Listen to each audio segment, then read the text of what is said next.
नमस्कार साथियों, बदाला प्लेटफॉर्म में आपका स्वागत है। एनसीईआरटी क्लास 6 लेसन नंबर 11 प्रकाश, छायाएं एवं परावर्तन, लाइट, शेडोज एंड रिफ्लेक्शंस। इसमें अपन ने कल छाया का फॉर्मेशन कैसा होता है, पिन होल कैमरा कैसे वर्क करता है, वो स्टडी किया था। आगे अपन देखते हैं दर्पण तथा परावर्तन। परावर्तन क्या होता है?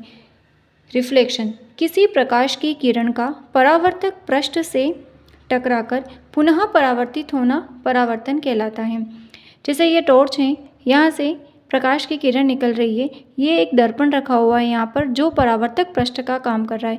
प्रकाश की किरण यहाँ से टकरा करके जिधर से आए वापस उसी दिशा में लौट जाना पुनः परावर्तित होना कहलाता है परावर्तन।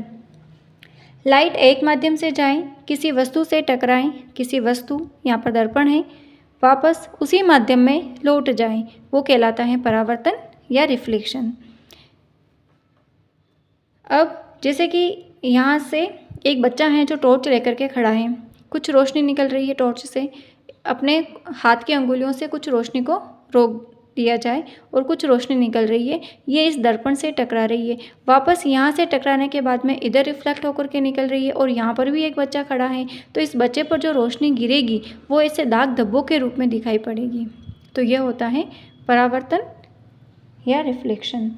आगे कुछ स्पेशल नोट देख लेते हैं। और ये जो परावर्तन होता है, इस परावर्तन है, अपवर्तन है, पूर्ण आंतरिक परावर्तन है, ये आगे की क्लासेस में आएगा और इसके एग्जाम्पल क्या होते हैं वो अच्छे से स्टडी करेंगे। परावर्तन भी जैसे दो प्रकार का होता है, नियमित परावर्तन और विसरित परावर्तन। नियमित परावर्तन का मतलब क्या होता है? रेगुलर रिफ्लेक्शन, जो समतल पृष्ठ से होता है। और परावर्तन के बाद में जो प्रकाश की किरणें होती हैं वो एक ही दिशा में गति करती है। जैसे कि ये समतल पृष्ठ है, इधर से प्रकाश की किरणें आई, वापस जो जाएगी वो एक सीधी रेखा में गमन करेगी, वो कहलाता है नियमित परावर्तन। जबकि विसरित परावर्तन में क्या होता है? जो परावर्तन होता है वो एक खुरदरी सरफेस से होता है, टेढ़ी मेढ़ी सरफेस से होता है, जिसमें परावर्तित किरणें जो होती हैं वो अलग अलग डायरेक्शंस में रिफ्लेक्ट होती हैं। ये होता है विसरित परावर्तन। वापस परावर्तन जो होता है वो उसके एग्जाम्पल क्या क्या होते हैं? जैसे पेरिस्कोप है, जो पनडुब्बियों में प्रयुक्त किया जाने वाला होता है, वो परावर्तन पर ही बेस्ड होता है। अपवर्तन है, पानी में डूबी हुई पेंसिल का टेढ़ा दिखाई देना, सिक्के का ऊपर उठा हुआ दिखाई देना, ये सभी अपवर्तन के ही एग्जाम्पल होते हैं। पूर्ण आंतरिक परावर्तन, रेगिस्तान में मृग मरीचिका, जैसे रेगिस्तान में कहीं पर बहुत दूर से अपन देखते हैं तो अपन को पानी से भरा हुआ गड्ढे का एहसास होता है, वो पूर्ण आंतरिक परावर्तन के ही एग्जाम्पल हैं।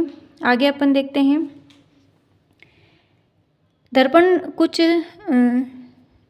स्पेशल नोट हैं जो एनसीईआरटी में पीछे समरी में दे रखे हैं। दर्पण परावर्तन से हमें स्पष्ट प्रतिबिंब प्राप्त होते हैं। जब प्रकाश के पथ में कोई अपारदर्शी वस्तु आ जाती है तो क्या बनती है? छाया बनती है, शेडो का फॉर्मेशन होता है। छाया अपारदर्शी यानी कि ओपेक ऑब्जेक्ट के द्वारा ही बनती है। अपन ने 3 प्रकार का देखा था, अपारदर्शी, पारदर्शी और पारभासी।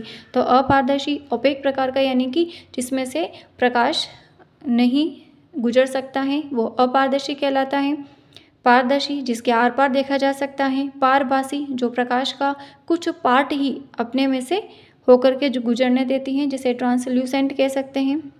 पिन होल कैमरा, सूक्ष्म सूची छिद्र कैमरा, जिसका उपयोग सूर्य तथा अति दीप्त वस्तुओं के प्रतिबिंब प्राप्त करने में किया जाता है।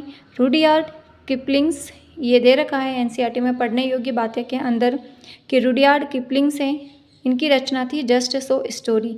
जो बाबा ब्लैक शिप जो पोएम है और द जंगल बुक, इनका जो कलेक्शन है वो रुडयार्ड किपलिंग्स का ही है। इनकी रचना थी जस्ट सो स्टोरी। ये जो कहानी how the leopard got its spots, इसमें इन्होंने धारीदार, चित्तीदार, दाग धब्बे वाली परछाइयों का वर्णन किया, क्योंकि इसमें अपन ने छाया पढ़ी है, परछाई का फॉर्मेशन कैसे होता है।